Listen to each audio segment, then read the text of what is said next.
Ocurre algo curioso o digamos intrigante con aquellas personas que tienen una edad avanzada, podrían ya estar jubilados o retirados, pero deciden seguir haciendo ciencia. En otros oficios creativos, como puede ser la pintura, la música o la escritura, las personas mayores que siguen creando y produciendo normalmente se llevan el aplauso y la admiración de la gente.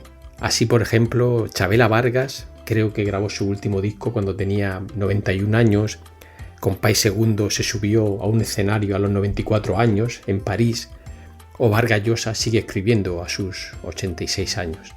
Sin embargo, en ciencia, que también es un oficio creativo, no ocurre lo mismo.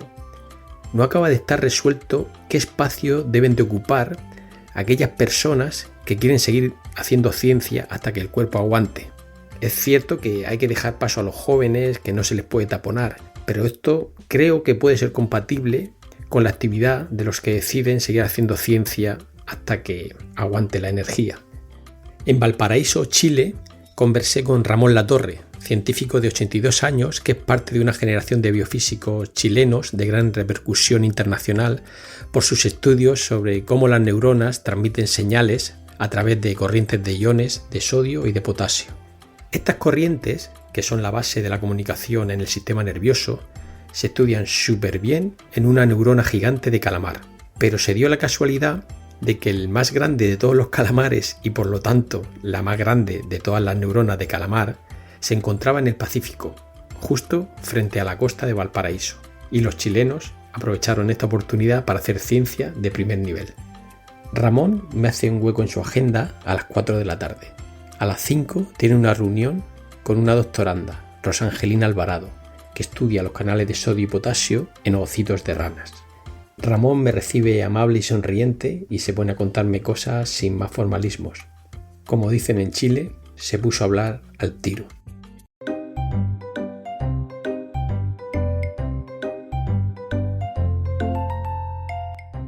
Raticos de Ciencia. Conversaciones con científicos y científicas. La ciencia, como la vida, se disfruta a raticos.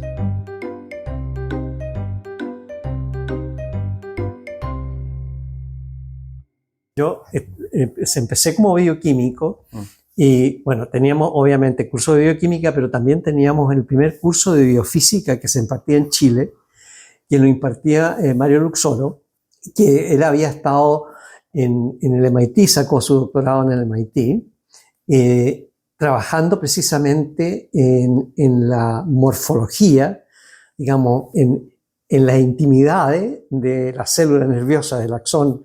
Yo justifico ahora que le tenía terror al profesor, porque primero que nada, nuestro jefe de la tribu odiaba las moscas. Imagínate tú... ¿Te refieres a Drosófila? No, las moscas estas que andan dando vueltas. Ok. Vale. Entonces, mira, o sea, ¿qué te imaginas que llega el primer día un profesor a hacernos clases, y antes de decir ni una cosa, dice, mi hija habló por primera vez y dijo, ¡ay, mosca! Imagínate, Mario Luxoro, le decíamos el monstruo de Tasmania, porque era chico, pero, o sea, como un toro, un toro pequeño, y siempre andaba como excitado. Y yo veía a Mario y se me caían las cosas. Entonces, obviamente que me insultaba, ¿no es verdad? Entonces, ya de partida, y además, imagínate, entrar un energúmeno que entra, sí. No sé, aquí hay un detergente, ¿no verdad? Sí. Para como un lavalosa, ¿no? Sí. Entra y se echa la mitad del cartón de detergente en la cabeza, ahí mete la cabeza dentro del lavatorio, diciendo es que se me paró una mosca, se le había parado una mosca. Bueno, entonces tú te puedes imaginar, es el jefe de la tribu, que fue el que trajo el axón de Hibia a Montemar. Y aparte de la mosca, ¿tenía alguna otro...? No, ese era... no. Sí, me imagino que... Y la otra cosa, ya te voy a contar otra historia, pero nos saltaba, no importa cómo venga, ¿cierto? Sí. Es que él se creía Tarzán, se creía que tenía una fuerza descomunal. ¿Ah? Entonces, la manera que yo lo conocí, esa es la manera que lo conocí, imagínate, nosotros llegamos al laboratorio del doctor Luxoro, ¿cierto? La primera vez que lo citó a su laboratorio. Eso estamos hablando de Santiago. Estamos hablando de Santiago, estamos hablando de los años comienzos, los años 60, 64, 65, ¿ya? Entonces llegamos, bueno, y hay un tipo debajo de un lavatorio con una llave inglesa, eso, ¿no? Sí. Sacando una tuerca, ¿no, verdad? Una llave inmensa. Sí. Entonces un compañero mío le hace así y dice, queremos saber dónde está el doctor Luxoro.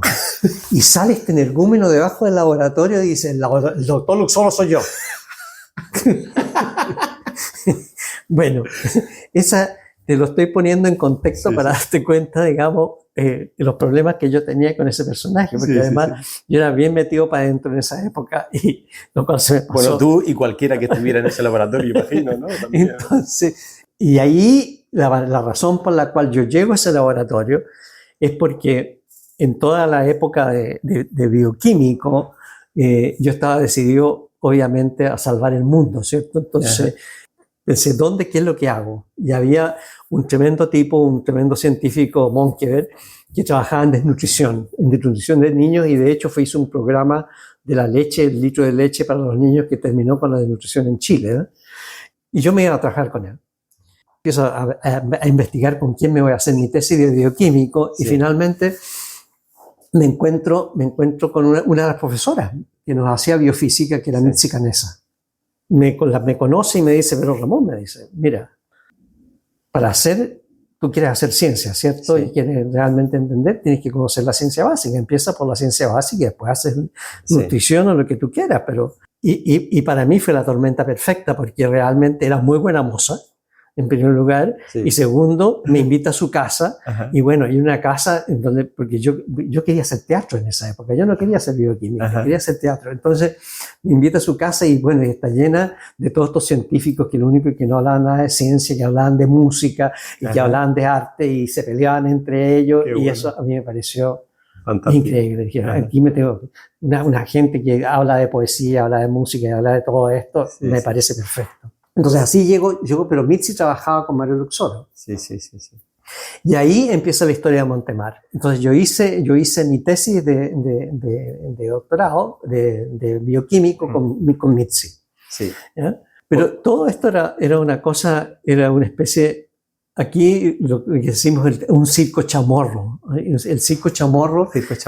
El circo chamorro es lo siguiente, que está una persona que corta los boletos, ¿cierto?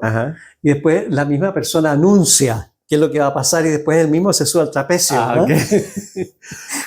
Teníais que hacer todo desde el principio hasta el final, ¿no? Exactamente. Sí. Bueno. Pero por poner un poco de contexto, perdona que te interrumpa, en ese momento que tú llegas al laboratorio de Mario Luxoro, él ya ha establecido el modelo de la son gigante de calamar. Sí. Entonces, perdón, tú tienes toda la razón porque me estoy saltando etapa.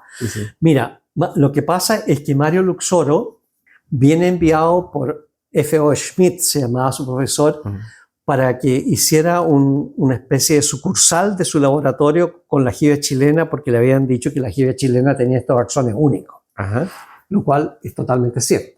¿Ya? Primero porque son mucho más grandes. Imagínate, una célula mide 1 milímetro de diámetro.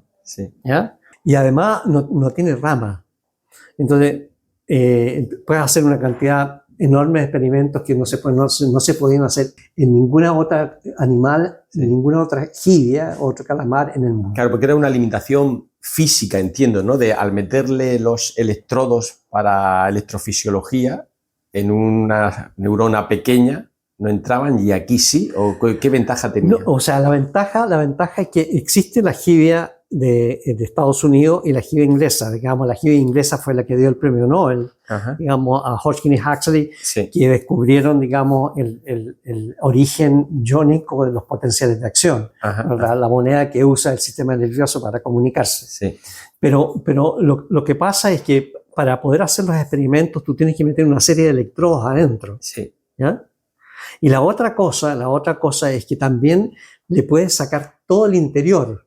Interesante. ¿Ya? Le puedes sacar todo el exoplasma, o el citoplasma de la célula, y poner algo. Y dejar solamente la membrana, le metes una solución, y esa fue una de las primeras demostraciones que la membrana celular era la que tenía que ver con los potenciales de acción. Porque ese axón lleno de líquido seguía tirando potenciales de acción como loco. Qué bueno. ¿Ah? Sí. Entonces todas esas cosas se podían hacer muy bien. Los gringos supieron de este axón, y por eso quiero ponerlo en contexto. Entonces, el laboratorio, por decir, el laboratorio psicochamorro chileno llegaba en un jeep, el jeep de Mario, ¿ya? Que venía todo el equipo, ¿ya? Pero a la vez llegaba el equipo, el laboratorio del Instituto Nacional de Salud en un camión. Te cuento esta historia porque tiene que ver nuevamente con Mario, porque empiezan a desempacar, ¿cierto? A mover. Y vienen en este camión de los gringos, Pioneta, la persona que mueve las cosas, ¿no? Sí. Entonces, que era un flaquito, no muy grande, y le dice que le tiren algo, y le tiran un refrigerador en la espalda, y parte este flaquito, ¿no es verdad? Subiendo la escalera en Montemar, y esto Mario Luxoro lo vuelve loco. La competición. No. Entonces dice, tíreme el refrigerador, que era un refrigerador a la mitad del otro. Era la mitad del otro. Le tiran el refrigerador y parte apenas, y pasa el Pioneta por el lado y le dice, doctor, el secreto es no detenerse. Entonces, pero hay una cosa tremendamente romántica en todo esto, porque imagínate con este laboratorio tan chiquitito. Estas son anécdotas que me llegan. Ese yo no lo presencié, me lo contó las batallitas, la persona que era el estudiante de Mario en ese momento, que era Eduardo Rojas. Y Eduardo Rojas empiezan a trabajar en este laboratorio, y ahí, ahí ellos hacen unos experimentos que yo creo que son importantísimos dentro de la electrofisiología, es que demuestran por primera vez que los canales de iones, o estas proteínas que permiten que pasen los iones de un lado para otro, y que se produzca el impulso nervioso, ¿no, verdad? Eran proteínas. Y eso lo hacen en un laboratorio chiquito, en la Estación de Biología Marina, aquí en Montemar, ¿ya? Con las patas y el buche, como dicen, o sea, con mínimo prácticamente no había en ese momento apoyo. Sí. ¿Y cómo demuestran que era dependiente de proteínas? Mira, es un paper en Nature, ¿okay? Que debe ser una página. ¿Te acuerdas que habían esas notas antiguamente que eran una página sin figura? Sí. Y lo que hacen fundamentalmente, y ahí viene una historia que la podemos ligar, es poner una proteasa adentro del axón. ¿Ves que eso se podía hacer en ese momento? ¿Te fijas? Sí. Entonces ponen la proteasa dentro del axón y se acaba la excitabilidad. Y demuestran que los potenciales de acciones dependían de algún tipo de proteína. Sí. ¿Ya? Qué bueno.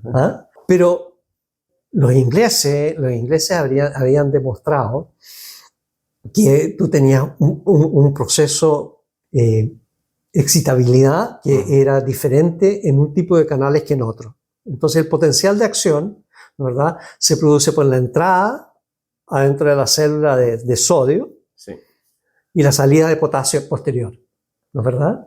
Entonces somos fundamentalmente animales eléctricos, ¿no es verdad? Es decir, si nos movemos, nos conversamos, hacemos chistes exclusivamente porque hay cambios de potencial. Sí. Eso es algo que yo creo que la mayoría de la gente no lo sabe o no es consciente, ¿no? Como al final todo lo que sentimos, todo depende de estos intercambios de iones y que es corriente, ¿no? Y que es corriente, ¿te fijas tú? Por eso reaccionamos tan rápido a cosas. Y eso está hecho por estas proteínas fantásticas, ¿verdad?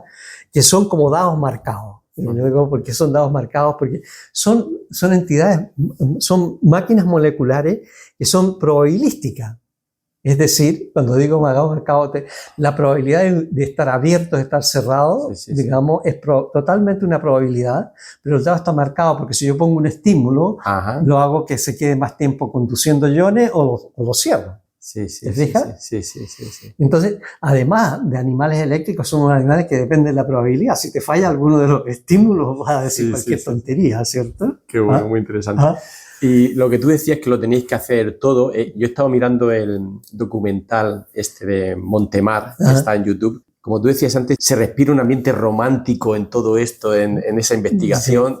Se salía de madrugada a pescar las jibias y estaban los investigadores esperando a que llegaran las jibias, que a veces llegarían y a veces no, imagino. Así es. Y hacéis la preparación y durante un día o dos podíais hacer los experimentos y ya. O sea, mira, imagínate tú, o sea, los pescadores normalmente salen de noche, ¿ya? Y la jibia podía llegar entre 3 a 5 de la mañana, ¿ya? Estábamos ahí, podía llegar a las 3 de la mañana, a las 4 o a las 5 y empezábamos a trabajar. Y tampoco no se podía parar porque la temporada de jibia duraba, suponte tú, de septiembre a mayo. ¿Ya? Y si tú estás haciendo tu tesis, mejor trabajar lo más duro posible porque te podías quedar sin jibia durante el resto del año. Sí. ¿Ya?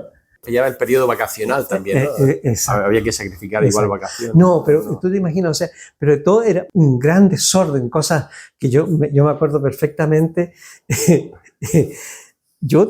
Trabajábamos con radioactividad, ¿verdad? O sea, para medir los flujos de sodio o de potasio que pasaban a través del axón. Fundamentalmente, yo estaba trabajando con sodio 22 y habían otros laboratorios trabajando con sodio 22. ¿Ya? Bueno, dos cosas me pasaron con la famosa radioactividad de esa época. Una es que guardábamos todos los isótopos en un baño chiquito que quedaba afuera de la estación de biología marina. Me rompieron el candado y se robaron todos los isótopos. Se lo robaron a alguien ignorante sin saber lo que se llevaba. Obviamente, ¿no? Y se llevó el sodio 22, que esa cuestión es radiación gamma pura. Yo no sé qué habrá pasado, nunca pusimos anuncios en los diarios, en todas partes, nunca supimos. ¿Pero qué formato tenía eso? ¿Estaban en una caja? No, en cajas marcadas con radioactivo. Claro, estaría muy cerrado y la gente pensaría que era un tesoro. Sí, exactamente. Esa es una cosa. Y la otra cosa, yo estaba contando mis muestras, ¿no? ¿Verdad? Entonces, Mario, que siempre andaba corriendo de un lado para otro, pasaba y cada vez que pasaba Mario empezaba a funcionar. Entonces yo decía, Mario, mira lo que está pasando. Decía, y se acercaba pero entonces ahí empezaba, porque le tenía terror, decir, pero es que tú eres un estúpido. O sea, porque en esa época uno podía insultar a los estudiantes, ahora ya no se puede. Gracias a Dios. Es que no entiendes nada de radioactividad, porque... Y de repente... Mario, ¿qué tienes en la mano? Tenía un frasco de sodio 22 en la mano. Pero luego Mario fue bastante longevo, ¿no? Porque... Mario murió a los 92, sí. 92. Sí, murió hace poco. O sea, que esa radioactividad no en esa época, digamos, yo creo que Dios premia al inocente, yo creo más bien, ¿no? Madre mía. Sí, bueno, pero déjame contar del primer experimento de Mario y la importancia que tuvo, porque los ingleses habían demostrado que el canal de sodio era diferente del canal de potasio, de la conductancia de potasio. Pero, ¿qué significaba? Que el canal de sodio, frente a un estímulo, se abría y después desaparecía. Y esa desaparición se llamaba la inactivación del canal de sodio, que era fundamental para que el canal de potasio pudiera repolarizar la célula y se pudiera producir otro impulso nervioso. Bueno, pero resulta que ese experimento de Mario sirvió para que después, ya con técnicas más sofisticadas, ¿verdad? Eduardo Roja, con Clay Armstrong, que es un tremendo pescado de Estados Unidos, junto con Pancho de Sanilla, encontraron que realmente cuando tú inyectabas pronasa, lo que le sacabas era la compuerta de inactivación al canal de sodio. O sea que existía una compuerta de inactivación que se iba con una proteasa. O sea que la compuerta de inactivación era un pedazo de la proteína. Qué bueno, sí. Y claro, imagino que pronto la comunidad internacional se dio cuenta que teníais aquí una cosa fantástica, que era esta neurona gigante de la jibia. Y en el documental se ve cómo vienen mucha gente extranjera aquí a trabajar, porque claro, eso no se podía exportar, digamos que había que trabajar en fresco y había que trabajar aquí. Así es. Te quería preguntar, porque hoy en día existe un choque cultural cuando gente de distintos lugares del mundo trabaja en un laboratorio, pero ya está todo como más suavizado porque la globalización al final hace que conozcamos un poco de todas las culturas, ¿no? Pero entonces imagino que los choques culturales serían mucho más fuertes, ¿no? No sé si tiene alguna anécdota de algunos extranjeros de los que vinieron. O sea, yo creo que en general la mayor parte de ellos eran de Estados Unidos, ¿no? Ajá. Americanos. En general se adaptaban bastante bien. O sea, yo te podría decir que la única anécdota que tengo, que me acuerdo perfectamente, yo me fui a hacer mi postdoctorado a Estados Unidos con una de las personas que venía acá. Y eso también, haciendo un paréntesis, fue la gran suerte de tener Montemari, que ese bicho, porque conocimos a todos los grandes electrofisiólogos de la época, Claro. ¿verdad? Incluyendo un japonés, Ichiji Tasagi, que fue el que encontró cómo se conducía el impulso nervioso en aquellas células que tienen mielina, ¿no? ¿Verdad? Y que el impulso nervioso salta de un nodo al otro. ¿Ah? Bueno, la anécdota es la siguiente, que viene mi ex jefe, ¿no? ¿Verdad? Para acá, con el cual hice mi doctorado, y nosotros los fines de semana nos íbamos. Nos íbamos a Santiago, tenía la familia, y se quedaban los gringos trabajando en esa época en la estación de biología marina. Ahí teníamos. Bueno, un fin de semana vino un terremoto. Sí. Y cuando llegamos, encontramos a este pobre gringo parado, sentado ya, en el marco de la puerta, porque le habíamos dicho que las únicas partes que resistían los terremotos eran las cadenas. Las cadenas nosotros llamamos donde está el concreto con el fierro, ¿no? ¿Ya? Donde está bajo las puertas. Claro, o sea, normalmente ahí hay un bloque de concreto con fierro. Sí, entonces, sí. Que la parte más fuerte de la construcción. Y lo encontramos ahí, no había salido durante los 2 días, no se había movido. Aterrado. ¿Ah? Claro. Que vosotros ya teníais experiencia en terremotos variados. Pero el resto, en general, o sea, lo que pasa, yo creo, es que éramos tan dementes que yo creo que no había mucha diferencia en la demencia de los que venían acá, porque el trabajo mismo era muy raro, te fijas tú, o sea, un trabajo en que no parabas nunca, o sea, que tenías que trabajar 15 y 16 horas al día, ¿ya? O si no te ibas a quedar sin experimento, y sabías que si había una buena época no se paraba, ¿ya? Entonces, y después, la mayor parte de las veces se salía y no íbamos a tomar, o sea, se dormía 2, 3 horas y seguía trabajando. Pero entonces vino un terremoto, digamos, más potente que causó un pequeño maremoto o una ola. No sé si se puede llamar maremoto o una ola. Esa es la otra historia. Ese fue otro. Aquí tenemos muchos terremotos. Ese fue uno. Pero después nos fuimos al frente de la estación de biología marina y ahí yo hice mi tesis de doctorado junto con Pancho Besanilla. Justo ahí en la orilla del mar. Cecilia Hidalgo y otra gente más. Bueno, lo que pasó es que hubo un terremoto muy fuerte. La ola entró al laboratorio. Era o sea, ¿eso se puede llamar tsunami? Un tsunami. Fue una ola de 10, 12 metros. Que se metió por las ventanas del laboratorio. ¿Y a qué hora fue eso? ¿Qué día? Eso, por suerte, que nosotros no estábamos, porque imagínate, eso tiene que haber sido precisamente como un fin de semana, año, no me recuerdo, porque tengo tantos terremotos metidos en la cabeza que el asunto es que entró la ola, y imagínate la fuerza que tenía, que sacó el contador de centelleo, que había pesado 1 tonelada. Lo metió en el mar. Qué bárbaro. ¿Ah? Y además, imagínate, todos los equipos en esa época, y ahí te das cuenta, digamos, la aventura y el romanticismo de esa época, porque si te quedabas sin equipo no podías trabajar, obviamente no era cosa de tener un gran y pedirlo, no, y además que los equipos los hacíamos nosotros, ¿entiendes? Excepto los osciloscopios y todo eso. Pero todo el equipo electrónico que teníamos quedó lleno de agua de mar. Y cuando volvimos, lo que hicimos era tomar los osciloscopios, ¿verdad? Los metíamos en tina, ¿ya? Después lo lavábamos con agua destilada, después con alcohol, lo secábamos y lo prendíamos a ver si estallaba o no estallaba. Y recuperamos un montón de equipos así. Qué bueno. ¿Ah? Recuperamos una cantidad bastante grande de equipos. Y lo bueno, como buen chileno, ¿verdad? Cuando llegó el momento de decir nuestra desgracia, le dijimos a la gente de Estados Unidos que no había quedado absolutamente nada y nos llegó, y después teníamos todo de todo. Así que ahí hicimos la tesis con Eduardo Rojas, porque ya, y también fue una época muy desordenada aquí en Chile, porque vino la reforma, y ahí el jefe de la tribu se tomó, lo nombraron decano de la Facultad de Ciencias. El que iba a ser mi tutor se vino a postular a rector de la Universidad de Chile, y los estudiantes nos quedamos solos haciendo la tesis. Y si tú ves mis papers, yo no tengo tutor.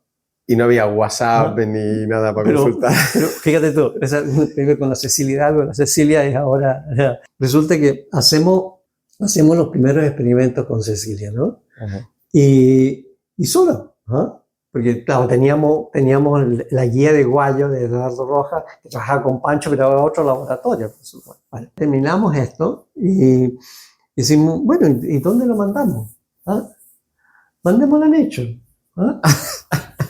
Y lo mandamos a Nature y les llevaban a la vuelta una tarjetita que decía, your paper has been accepted. Sí. Y yo sé que mi primer paper en Nature, sin revisión. Y ahí estás, ahí no aparece ningún supervisor. Nada, no, es Cecilia Hidalgo y yo. ¿En serio? Dos estudiantes. Eso es tremendo, ¿eh? Dos estudiantes no, sí. Pero espérate, entonces. Qué bueno. Después de nuestras tesis salieron 2 papers en el Journal of Physiology, ¿ya? Que nos mandamos, que pasó exactamente lo mismo, ni una revisión. Y claro, yo después que había que irse a Estados Unidos, y yo me voy a Estados Unidos, y estoy estando en Estados Unidos, tenemos los registros de canales únicos por primera vez en bicapas artificiales, ¿ya? Escribimos, ahora esto sí que es un paper, lo mandamos al Journal of Physiology y volvió con 10 páginas de comentarios. Y desde esa nunca más en mi vida. Sí, os mal acostumbraron, creo, ¿no? Es decir, pensabais que iba a ser toda la vida igual. Bueno, o sea, y ya el 69 nos fuimos con Cecilia, pasó mucha gente, podemos hablar de la gente que pasó por ahí, nos fuimos con Cecilia, mi ex mujer, a Estados Unidos, y ya me dediqué a otras cosas, que eran fundamentalmente hacer electrofisiología con biología molecular, ¿no? O sea, bueno. Inyectar las proteínas y expresarlas en otras células. Sí. Y de todas maneras, es bien bonito porque tú puedes tomar un ovocito, que es un huevo que no tiene prácticamente ningún canal, un ovocito de rana, le metes canales de sodio, los RNA de los canales de sodio y de potasio, y tienes potenciales de acción en un huevo que nunca ha tenido un potencial de acción. Sí. Pues el nombre de Cecilia, fíjate, lo tenía aquí anotado, ¿no? María Cecilia Hidalgo. Sí. No sabía que era tu esposa. Y es esposa. Pero me llamó la atención cómo fuiste de los primeros doctorados en ciencias, ¿no? En Chile. Cecilia y yo. En aquella época... Sin tutor. En aquella época, ¿no? Ser mujer y hacer un doctorado en ciencia, imagino que tendría que pasar más complicaciones de lo normal. ¿Eres ya novios antes de empezar la tesis o fue antes de empezar, o sea, ya estábamos casados, y de hecho Cecilia, lo bueno que era, porque tú tienes estos setups, ¿verdad? Y la mesa tenía una entrada así. Sí. Y era muy bueno porque Cecilia estaba embarazada y tenía tremenda panza, entonces le cabía perfecto ahí en la mesa, ¿no? donde teníamos que hacer los experimentos de electrofisiología. Oye, pues qué bueno eso, ¿no? Sí. De que salga de esa relación, saliera un Nature los dos solitos, ¿no? Eso, imagino tendríais marcado en vuestra casa, ¿no? Sí. Bueno, y el asunto es que para mí se termina esto de Montemar. Lo único que tengo una relación con Montemar después del año 1985, ya estaba acá. No, yo me fui a escribir un artículo a Montemar, y había un par de colegas que estaban trabajando ahí, y ahí pasaron 2 cosas. La primera cosa es que en la noche siento que alguien me empuja y yo ya le digo, déjate de molestarme, porque era un colega que siempre andaba molestando que no fuéramos a tomar un trago en la noche, ¿eh? Entonces dije, déjate de molestarme porque estoy muy dormido, ¿ya? Y al final no era él, eran los ladrones, eran un par de ladrones que sellaron, no sé, los computadores, todo. Pasaron por encima mío, ¿ya? Y la otra historia de Montemar fue, bueno, que ese mismo año vino otro terremoto. Entonces, a mí me decían el tenista sueco, porque empezó a temblar muchísimo. ¿ya? Sí. Y temblaba. ¿Ah? Y yo cada temblor salía arrancando. ¿Ah? Entonces, por eso, porque los tenistas suecos que vinieron en esa época, Sí. al primer temblor se fueron a Suecia de vuelta. ¿Ya? Entonces, empieza la cosa ya, al final, como me había molestado tanto, viene el baracazo fuerte, muy fuerte, Sí, y yo sí. me digo, me quedo acá. Y cuando ya la cosa, yo parto corriendo y las estanterías con los osciloscopios se iban cayendo detrás mío. Qué bárbaro. ¿Ya? Y claro, siempre que pasa eso, al estar justo en primera línea del mar, está el temor de si puede venir una Bueno, ola, ¿no? imagínate la responsabilidad. Pero lo que pasa es que no había manera de movilizarse para ningún lado. Entonces, primero que nos quedamos los automóviles que estaban al lado de la playa. Primera irresponsabilidad. Ah, Pero lo más fantástico es que todos los restaurantes quedaron abiertos y lo único que quedaban eran los mozos. Entonces, en la noche, los mozos sacaban filete y sacaban champaña y ahí, mientras seguía temblando, ¿ah? Ajá. Grandes asados y seguía temblando. Pero eso es una cosa impresionante, Julián, porque o sea, tú ves el concreto, unas paredes así que son como chicle, ¿ah? Como goma, Qué bárbaro. que hace así. Y las casas arriba que muestran una ventana primero y otra después. O sea, Bueno, no me extraña nada lo de los tenistas suecos, entonces. Qué bárbaro. bueno, el asunto es que todas las cosas son mágicas, ¿cierto? Sí, sí. Y esto fue hace ya prácticamente 10 años, ¿eh? Pancho con Miguel Holgren, otro colega, deciden que tenemos que recuperar Montemar. Y creamos un laboratorio en el mismo lugar donde hicimos nuestras tesis de doctorado, o sea, estaba hablando que habían pasado 40, casi 45 años. Sí, qué bueno. Y una de las cosas del documental este de Montemar que me impresiona, porque digamos que he vivido ese estrés de cuando tienes que preparar una preparación que sabes que es única, tienes que hacer una inmunocitoquímica o cualquier cosa así y sabes que tienes esa muestra y no más y te puede temblar el pulso, ¿no? Y cómo sacabais la neurona y cómo ibais cortando con tijeritas por los lados. Sí, pues. Y yo estaba pensando, digo, madre mía, digo, se han tenido que ir a alta mar a alta hora de la madrugada para que venga esto. Si a uno se le va la tijera y corte la zona de la neurona. Te cortó la cabeza después. ¿Pasó alguna vez algún accidente de eso? ¿Ya lo teníais No, tan yo creo controlado? que sí, pero se lo escondieron. Fue un secreto de Estado ese, que si alguien lo hizo. Ah. Y una de las cosas que sí puedes hacer en el Axón es síntesis de proteína. Porque te fijas, o sea, hay una cosa muy entretenida, ¿no? Digamos, está este nervio que es el nervio que inerva la faringe, ¿ya? Y que es un nervio muy raro porque parte de la cabeza, da vuelta por el callado a la aorta e inerva la faringe. Ahora, piensa en el largo del axón en la jirafa, porque es conservado. Entonces, mide como 6 metros, ¿no? El axón. Y alguien... Entonces, ¿cómo llega la proteína al final? ¿Ah? Ajá. Y aparentemente los axones tienen un sistema de introducción de proteína. Y fíjate que eso es súper fácil de mostrarlo. Con el axón gigante, lo que haces tú, tienes el axón, lo que hemos hecho es inyectarle canales que nunca había tenido la jibia, y empiezan a aparecer en la membrana del axón nomás. ¿Ah? Qué bueno. Después de este terremoto y este maremoto en Montemar viene otro terremoto diferente, que es el terremoto político en el país, que es el golpe de Estado, que obviamente tuvo un impacto en Chile importante en muchos sentidos. Pero una de las cosas que percibo es que Chile hoy en día es un país muy reivindicativo, propenso a la gente a hablar alto, a quejarse, a hacer revoluciones sociales y demás, y quizá un poco esa es la cosa positiva que ha quedado de entonces, que ya nadie calla nada, ¿no? Pero en su momento tuvo que ser un shock, y viendo un poco tu currículum, vi que cuando empieza la dictadura, vuelves a Estados Unidos, ¿no? Y eso pasó con muchos científicos. ¿Fue por motivos políticos, profesionales, por motivos personales? ¿Por qué hubo esa salida de científicos? O sea, yo me hice mi postdoc del 69 hasta el 72. Yo volví el 72 en la época de Allende y me fui a comienzos del 74. ¿Ya? Bueno, te pilló un año de dictadura, sí, ¿no? Me pillaron meses de dictadura. Meses. Porque realmente estaba muy malo. Los militares intervinieron en toda la universidad, entraron a las universidades, ponían a la gente contra la pared. Mal. Entonces, sí, aquí hay que irse porque hay dos posibilidades. O uno pelea contra la dictadura y lo matan, o se va. Sí. En el caso mío, un poquito cobarde. Hice mi carrera en Estados Unidos. O sea, yo era profesor en en Harvard Medical cuando me vine. Sí. Y me vine en 83, de la dictadura. Regresas todavía cuando está la dictadura. Sí, me tocaron 7 años de dictadura. Ajá. Bueno, la razón por la cual yo volví en particular fue porque con un colega, un físico, que se llama Claudio Bunster, me fue a buscar a Harvard y me dijo, Ramón, ¿por qué no nos vamos y hacemos un centro independiente de ciencia? Uh-huh.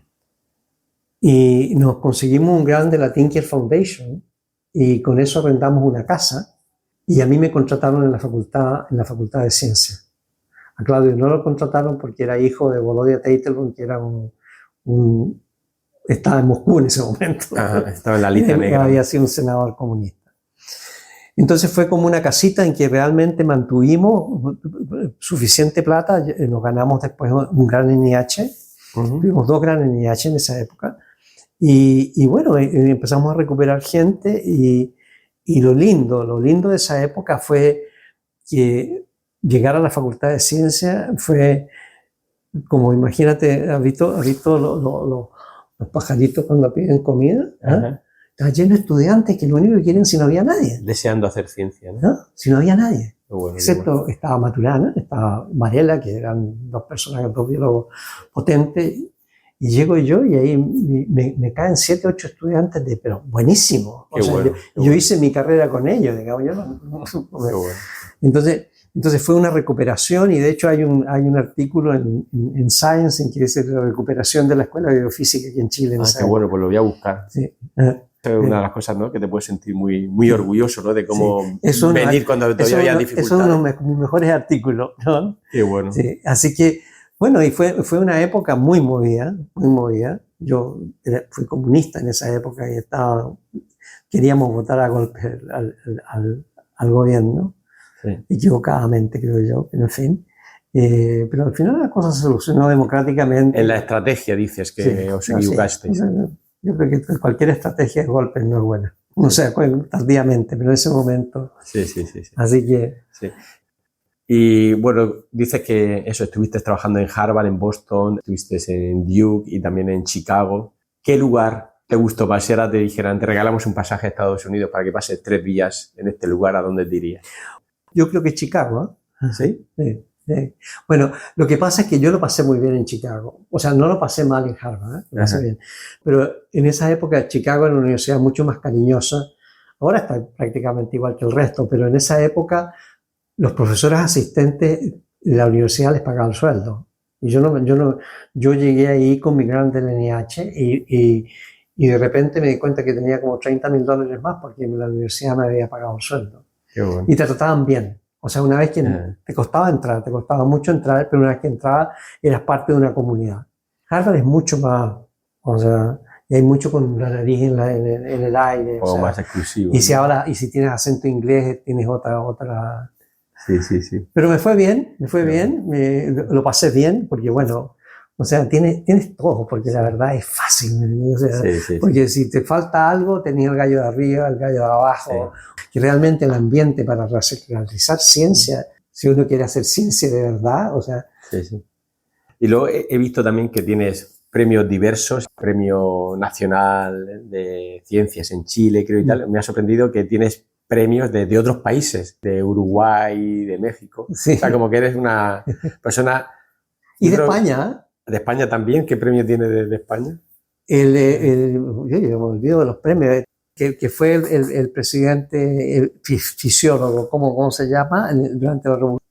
Bernard Soria. No, Bernard no. Durante la revolución del 36 fue presidente de España. Ah, no, vale. No, es que Bernard Soria fue un científico que... Sí, él lo conozco mucho, es bueno para el chiste, muy bueno para contar chistes. Que llegó a ser ministro. Sí, que fue ministro. Vale, pero tú dices que el premio tenía el nombre de... Sí, de este presidente. Ajá. Te digo al tiro. Sí. Búscalo. ¿Cómo se llama? Pero fue el presidente durante la revolución, terminó en Francia, pero yo me olvido sistemáticamente de... Sí, ese premio se lo dieron a Pancho y se lo dieron también a Erwin Neher. ¿Y fuiste para allá en toda la ceremonia? Sí, me dieron una cerámica, porque esto fue en Santiago de Compostela, acá, Sí, ¿no? sí, sí, sí, No sí. me acuerdo en qué ciudad. En Galicia. Un muy bien. momentito. Bueno, Juan Negrín. El premio Juan Negrín que lo da la Sociedad de Fisiología de España. qué bueno. En el 2012, sí, ya lo veo. Es Sí. interesante. Antes hablábamos allí fuera de micro, ¿no? De lo bonito que en la ciencia que te permite viajar por muchos lados y hacer amigos en todos lados, ¿no? ¿Tú sigues sintiendo eso de que vas a lugares y tienes un amigo en cada Bueno, puerto? ¿sabes? Ya estoy cortando, porque lo que pasa es que uno se empieza a quedar sordo y la verdad es que empieza a dejar de escuchar, entender lo que dice la gente. Ajá. Entonces los meetings es un suplicio, Sí. porque hay un ruido de background. Ajá. Y sencillamente no entiende un coño con eso. Entonces, ya estoy, o sea, Ya estás dejando de ir a mítines, sí, entonces. y congresos. meeting chiquito, meeting, ese tipo todavía. Pero, Y has llegado, imagino, pues claro, tener una persona muy reconocida en el campo, ¿no? De sentir que uno va ya a un meeting y ya no está cómodo porque lo buscan continuamente para hablar o para saludar. claro, bueno, a los meetings, que es lo que, claro, va a ver a los viejos carcamales que todavía existen, a algunos jóvenes que te conocen, Sí, sí. y más bien es una conversación social. Sí, En los pósters se aprende, porque no, sí, sí. uno se puede parar y leer lo que dice ahí, te fijas Sí, tú, sí. o sea, Sí. pero ya está yendo mucho menos. Entonces, Te voy a hacer un par de preguntas un poco más personales. ¿Cuál es el sitio más bonito donde has estado de paisaje? es más bonito desde Sí. cuanto a paisaje. En cuanto a paisaje, un lugar que te sorprendiera. Oh. Bueno, yo trabajé en Valdivia durante mucho tiempo, en la ciudad de Valdivia, en el sur. Ajá. Y yo creo que ese, para mí, desde el punto de vista de la naturaleza, aunque es muy duro porque llueve muchísimo, Sí. yo creo que para mí Valdivia dejó un recuerdo en cuanto a naturaleza, ¿no? A estar, Porque allí llega a haber colonias de pingüinos y cosas así, ¿o no? llegan no, hasta no, allí? es fundamentalmente el verde que está lleno de bosques, ¿sí? y una ciudad llena de ríos. ¿Ah? Ajá. Ahí hay ese es el frontis de la ciudad. Ah, sí, sí, sí. Esa es antigua, una foto viejísima. Pensaría, ¿no? Que en el sur igual te irían Pero más tiene- para abajo, para Patagonia Sí. y tal, pero no había Valdivia, escuchado hablar o de sea, Valdivia. desde el punto de vista de haber vivido, yo creo. Bueno, y después, o sea, ¿qué quieres que te diga? O sea, Chicago y Boston son ciudades increíbles. Sí, ¿no? sí, sí, sí. Naturaleza, esa. Desde el punto de vista de estructura de ciudad, Chicago no tengo ninguna duda. De vida vibrante. Sí, o sea, Nunca Sí. está en Chicago, me Sí. gustaría visitarlo. Sí, sí. me gustó mucho. Y bueno, y en Boston lo pasé buenísimo. O sea, fue una gran. Viví 8 años ahí, entonces. Qué bueno. ¿En qué zona estuviste viviendo? ¿Ah? ¿En qué zona de Boston vivías? Viví Cambridge. en un barrio que se llama Newton. Ajá. Sí, ¿Ya? sí, sí. ¿Tú te ubicas en Boston, más o Sí, menos? sí, sí. Bueno, hay una línea que se llama la línea verde. La línea verde, sí, sí, Bueno, sí. Newton queda al final de la línea verde, Ajá, todavía, ajá. en esa época, no sé ahora. Sí, sí, sí, sí, sí, sí. No recuerdo que esa línea verde pasa por ahí por Harvard Medical School. Exactamente, yo trabajaba en Harvard Medical, entonces yo tomaba esa Te línea. venía perfecto. Perfecto. Qué bueno. Pero normalmente lo hice en bicicleta todo el tiempo. Y la otra cosa que ya para terminar te quería preguntar es que yo creo que los científicos, como cualquier otro profesional, al final tenemos unos altibajos en la carrera en cuanto a motivación, ¿no? ¿Y por qué? Porque es una carrera que puede resultar ingrata, aunque luego tiene otras cosas que son muy, muy gratas. Entonces, verte aquí muy ocupado, ahora mismo estamos aquí en tu despacho, tienes una doble pantalla abierta con textos, con documentos y demás. La pregunta es que, ¿qué es lo que te mantiene motivado después de tantos años en la ciencia, tantos éxitos? ¿Qué te queda? Porque he visto incluso en tu PubMed que, bueno, tienes un montón de artículos muy buenos, empezando por ese Nature de Montemar, pero tienes un PNAS en los canales todavía de sodio y de potasio muy reciente del 2022, un PNAS, que es un artículo buenísimo. ¿Qué te mantiene en esto? Es que no sé hacer otra cosa.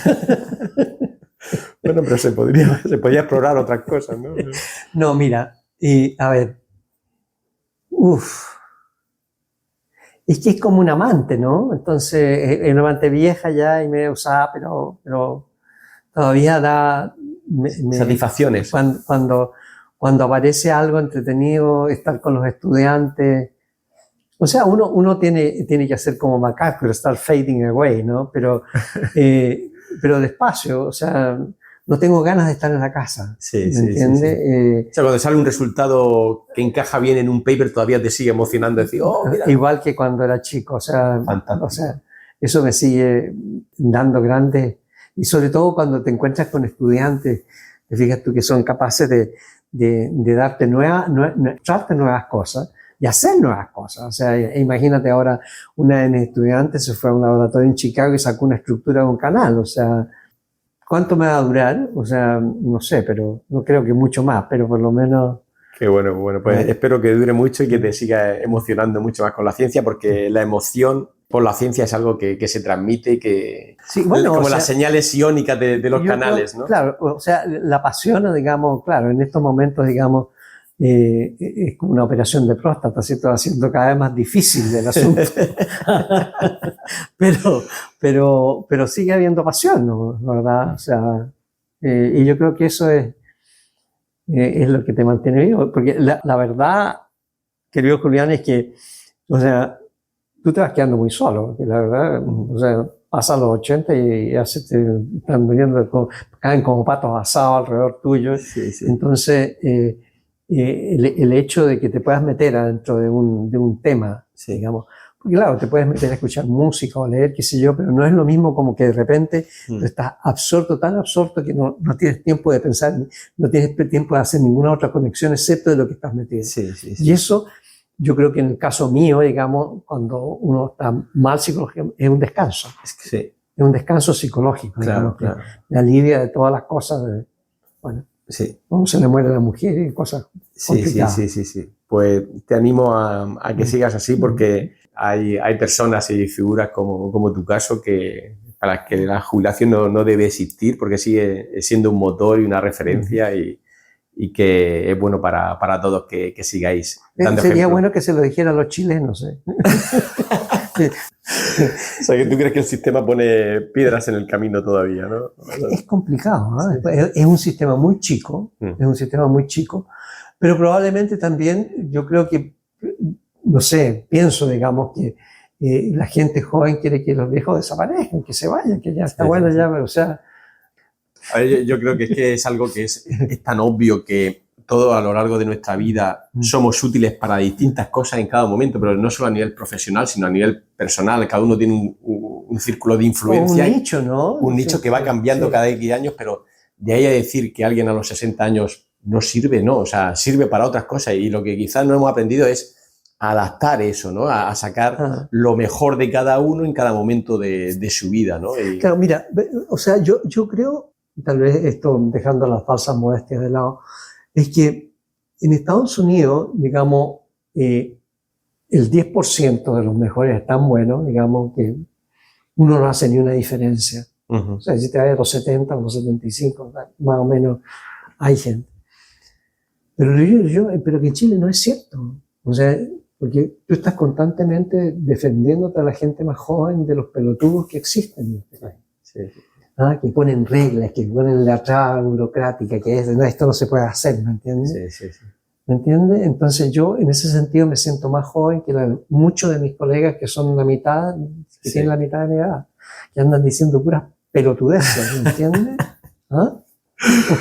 Bueno, pues yo creo que es bueno hacerles saber que tiene una opinión contraria, y como ligándolo con lo que decíamos antes, ¿no? O sea, al final Chile es un país que es ejemplar, digamos, en su entorno en cuanto a la gente no está callada y dice lo que piensa, ¿no? Y entonces, en ese sentido, yo creo que hay que intentar... Bueno, yo siempre me voy a acordar, porque eso me llegó de otras personas, pero yo me fui, cuando fuimos a Valdivia a fundar el centro en Valdivia, yo tenía 60 años, el año 2000. Entonces, en la Facultad de Ciencias dijeron que bueno que se vaya Ramón, porque es conflictivo e inmaduro.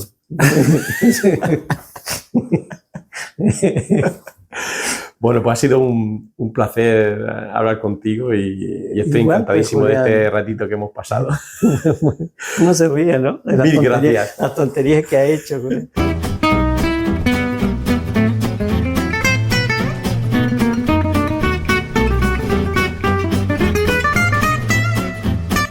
Hasta aquí, Raticos de Ciencia. Te esperamos en el próximo podcast.